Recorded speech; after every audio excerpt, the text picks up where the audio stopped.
Assalamu alaikum wa rahmatullahi wa barakatuh. Bienvenue sur Chemin de Sagesse.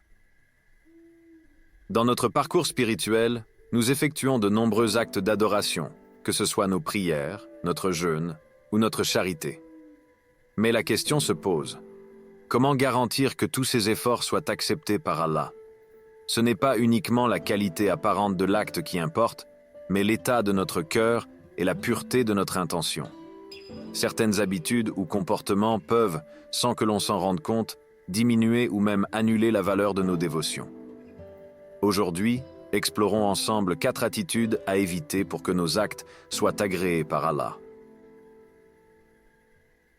1. L'ostentation dans l'adoration. Ar Riya. L'ostentation est l'un de ces pièges subtils et insidieux qui guettent notre cœur, risquant de détourner nos actes d'adoration de leur but premier.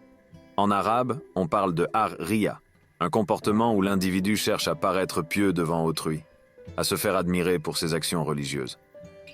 Mais dans ce piège, il perd le sens profond de l'adoration.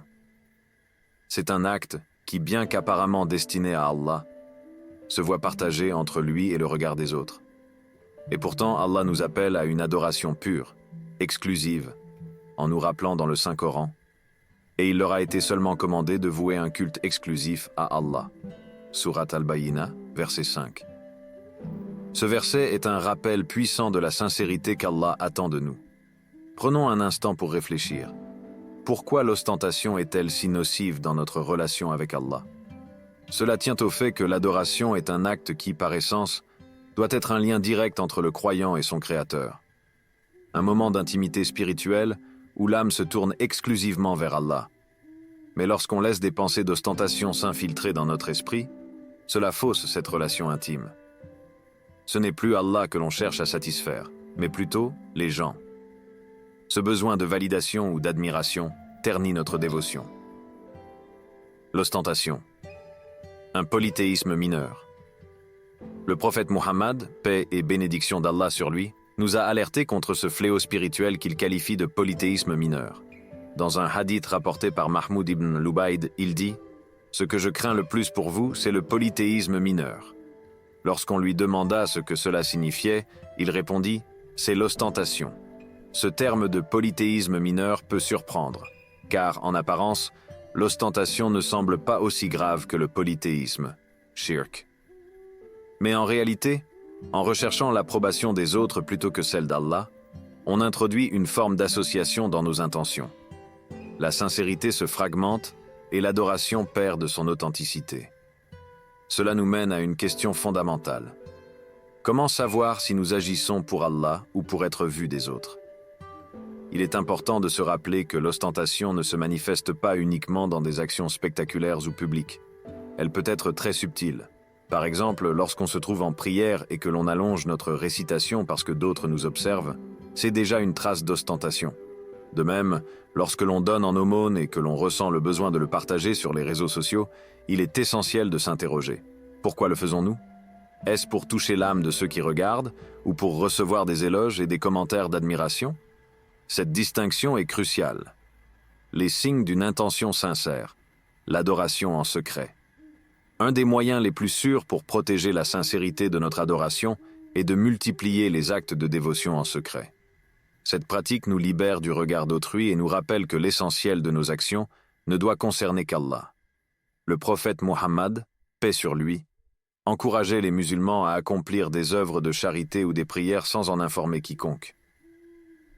L'un des 7 types de personnes qu'Allah protégera sous son ombre le jour du jugement, dit-il, est celui qui donne en charité si discrètement que sa main gauche ne sait pas ce que sa main droite a donné.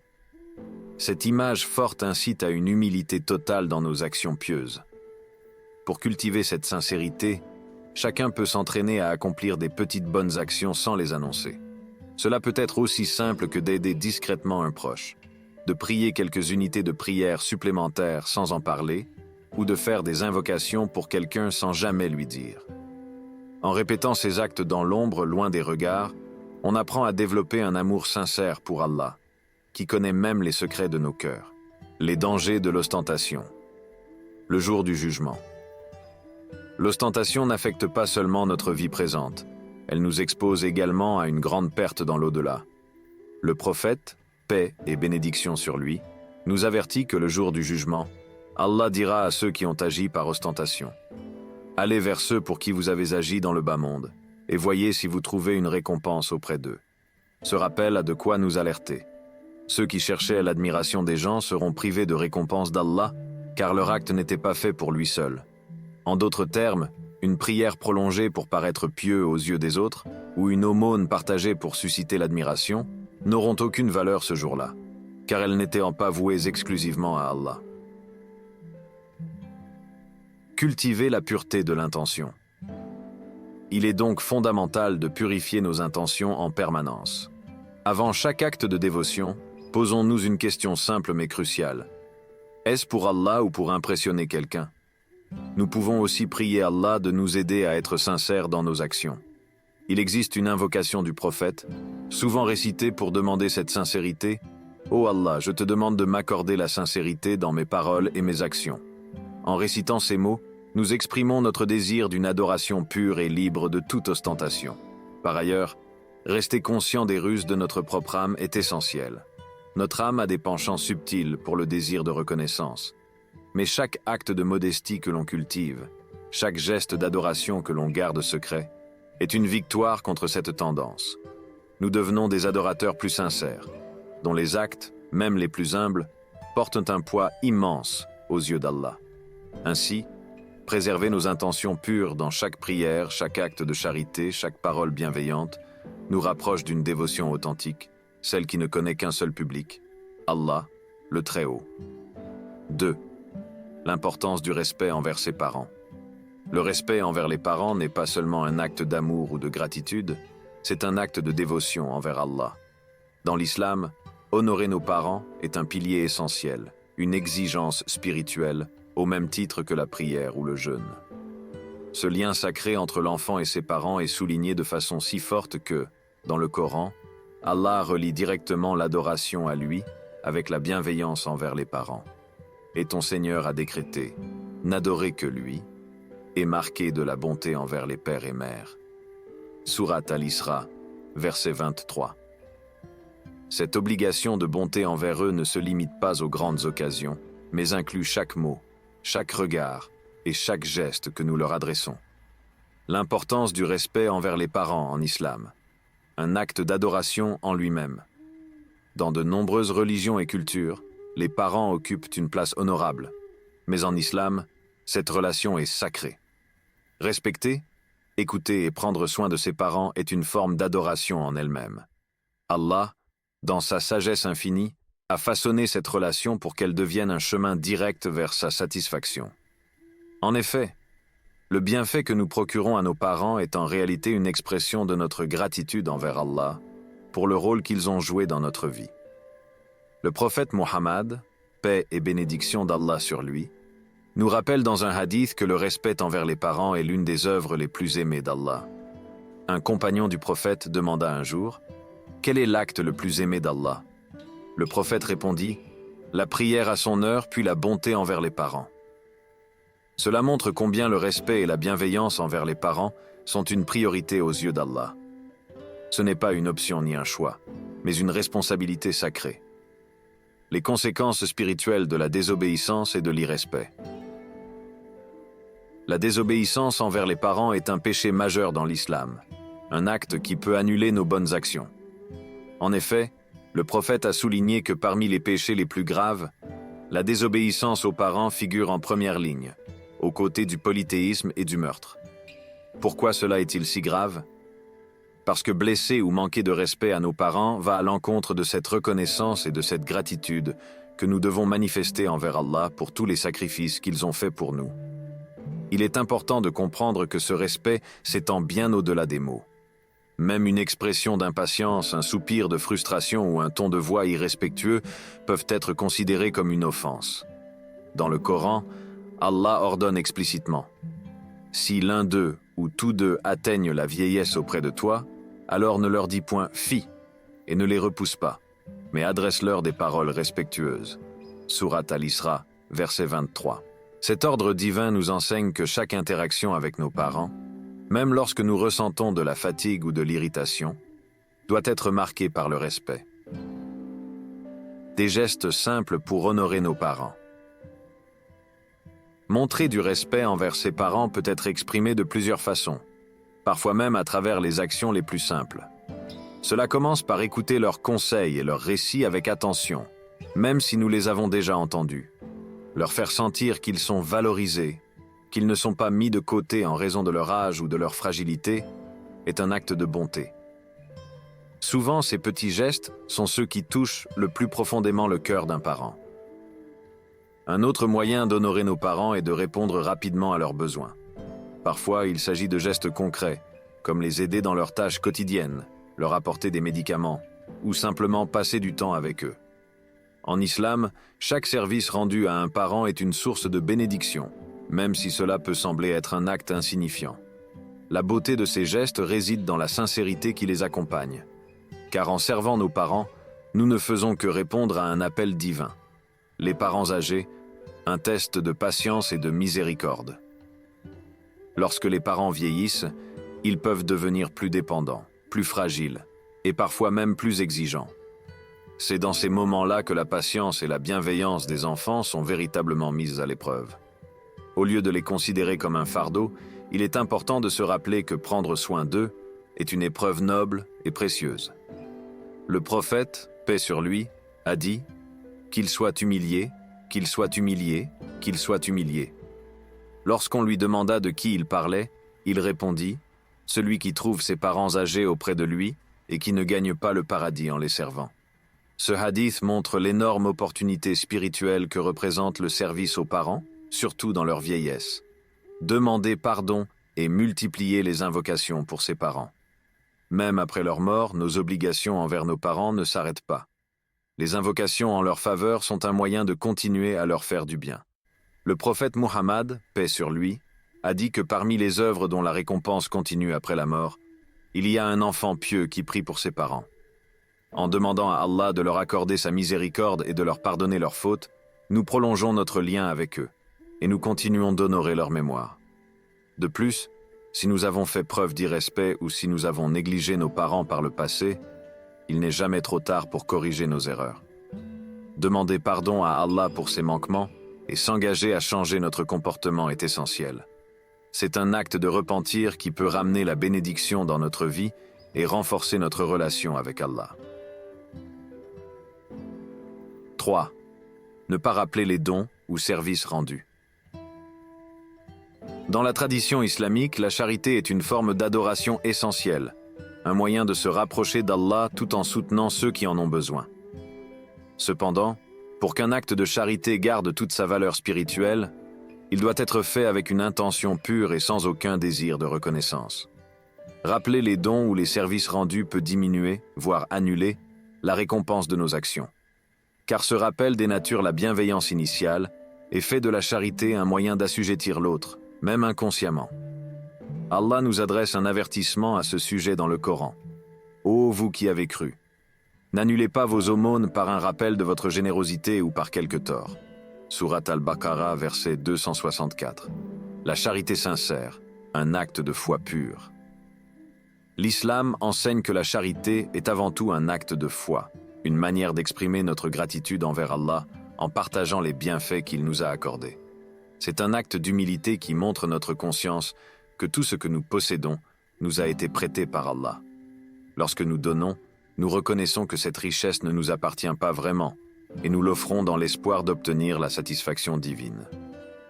Cependant, rappeler un bienfait ou un service revient à réclamer une reconnaissance humaine pour ce qui devait être exclusivement pour Allah. Allah nous enseigne la générosité pure, celle qui est dépourvue d'orgueil ou de calcul. En effet, le Coran nous recommande « Si vous faites l'aumône en secret et discrètement, cela est meilleur pour vous. » Sourate Al-Baqarah, verset 271. Ce verset nous rappelle que la charité véritable ne nécessite pas de témoins ni d'applaudissements, car elle ne vise que la satisfaction d'Allah. En donnant en secret, loin des regards, nous cultivons cette sincérité dans l'intention, et nous nous détachons de tout désir de remerciement ou d'admiration. Les effets destructeurs du rappel des dons.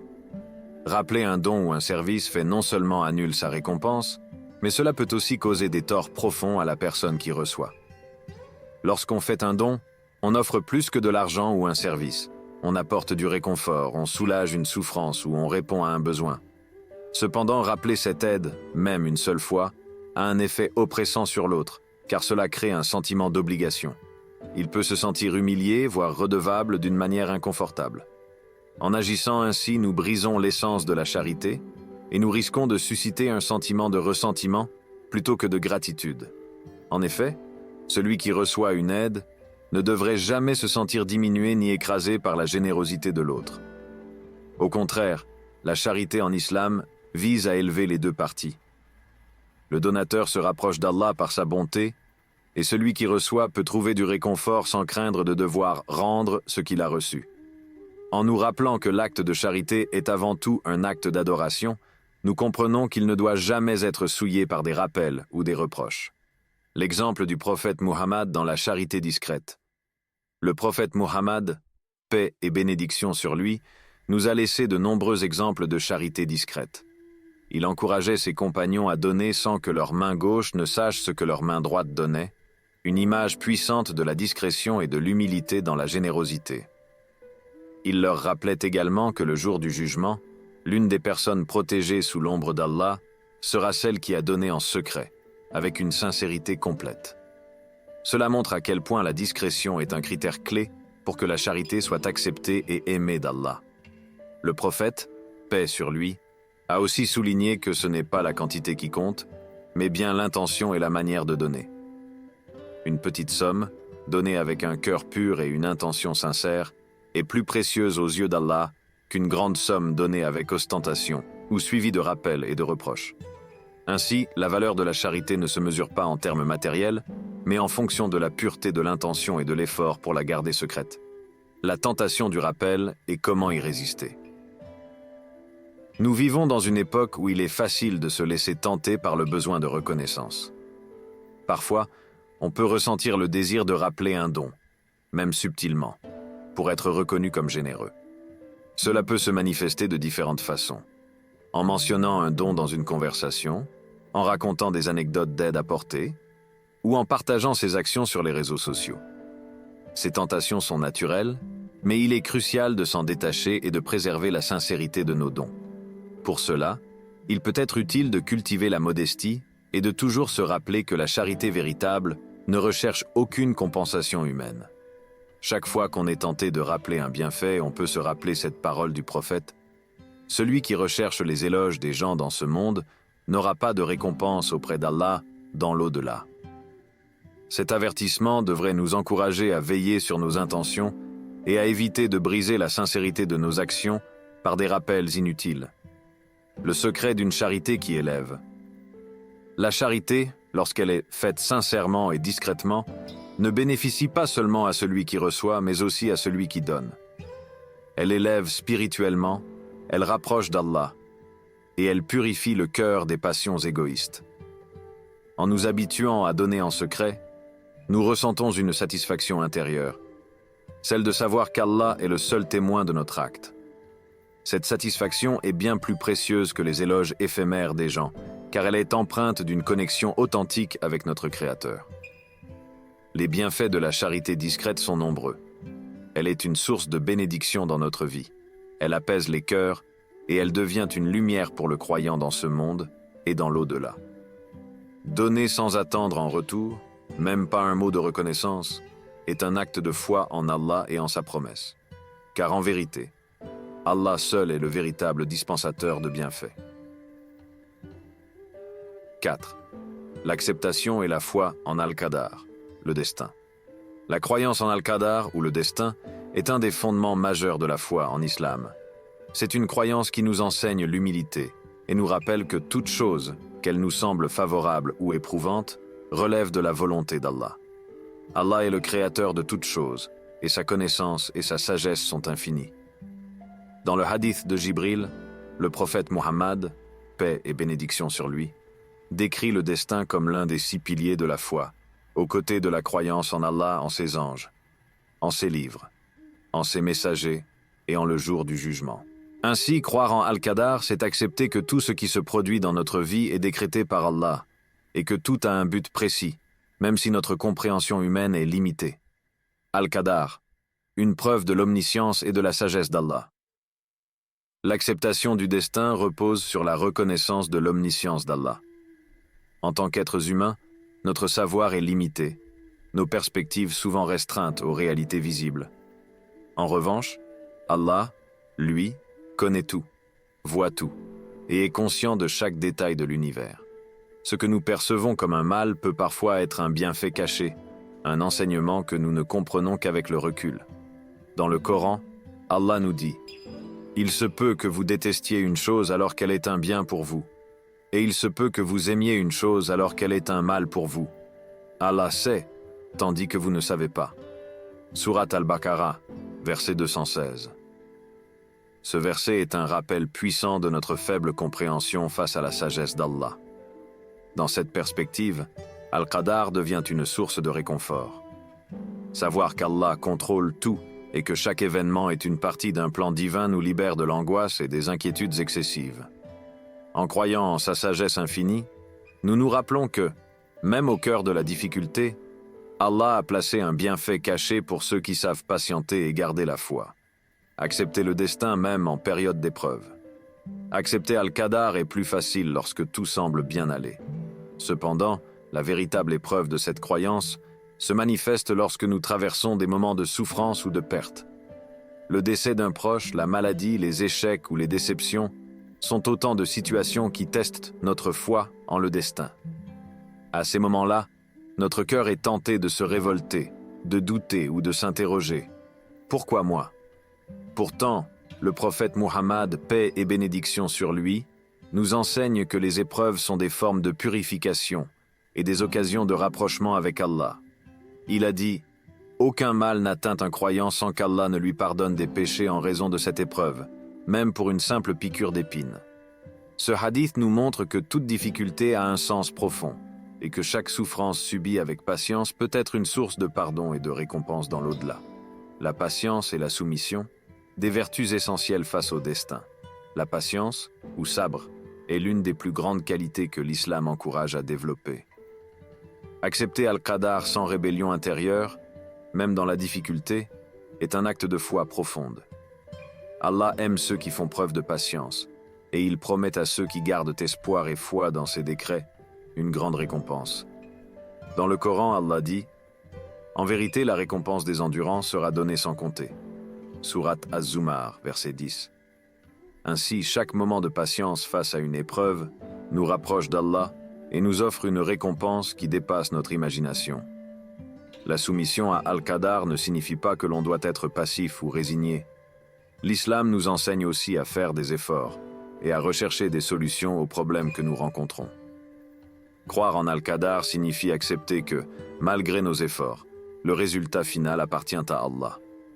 C'est un équilibre subtil entre l'action et l'acceptation, entre le travail acharné et la confiance en la sagesse divine. La foi en Al-Qadar comme source de paix intérieure. Croire en le destin libère l'âme de nombreux fardeaux psychologiques. Lorsque nous avons confiance en Al-Qadar, nous n'éprouvons plus le besoin d'analyser constamment chaque événement, ni de nous demander si nous aurions pu agir autrement. Cette croyance nous permet de nous libérer du regret et du ressentiment, car elle nous rappelle que tout ce qui nous arrive est en parfaite harmonie avec la sagesse d'Allah. En acceptant que chaque moment, chaque épreuve et chaque bénédiction est voulue par Allah, nous développons une paix intérieure profonde. Le prophète Mohammed, paix et bénédiction sur lui, nous a enseigné des invocations pour renforcer notre foi en Al-Qadar, surtout face aux épreuves. Ô Allah, accorde-moi la patience d'accepter ton décret. En prononçant cette invocation, nous demandons à Allah de nous accorder la capacité d'accepter son destin avec humilité et de surmonter les épreuves avec foi. Les bienfaits de la croyance en Al-Qadar dans la vie quotidienne. Croire en le destin nous rend plus résilients et nous permet de rebondir après les épreuves. Lorsque nous comprenons qu'Allah est en contrôle, nous avons plus de force pour affronter les défis, car nous savons qu'ils ne sont pas le fruit du hasard, mais font partie d'un plan plus vaste. Cette certitude nous rend également plus reconnaissants dans les moments de bonheur. Lorsque nous réussissons dans nos entreprises, Au lieu de nous enorgueillir, nous rendons grâce à Allah pour ses bienfaits, conscients que tout succès vient de lui. Par ailleurs, croire en Al-Qadar développe en nous l'humilité et nous protège de l'arrogance. Nous réalisons que, malgré nos efforts, c'est Allah qui détient le pouvoir ultime de déterminer les résultats. Cette humilité renforce notre dépendance à lui et nous aide à devenir de meilleurs croyants, conscients de notre faiblesse et de sa grandeur. Vivre Al-Qadar avec une foi inébranlable. La foi en le destin est une invitation à vivre chaque moment avec gratitude, patience et confiance en Allah. Elle nous apprend à voir chaque instant comme une partie d'un dessein divin où chaque détail a sa place, même si nous ne le comprenons pas. Accepter Al-Qadar, c'est accepter la vie avec toutes ses couleurs, de la plus lumineuse à la plus sombre, en sachant que tout est une opportunité pour nous rapprocher d'Allah. Par cette acceptation, nous nous libérons de l'anxiété, nous cultivons la paix intérieure et nous embrassons pleinement la confiance en Allah, notre Créateur, notre guide et notre protecteur.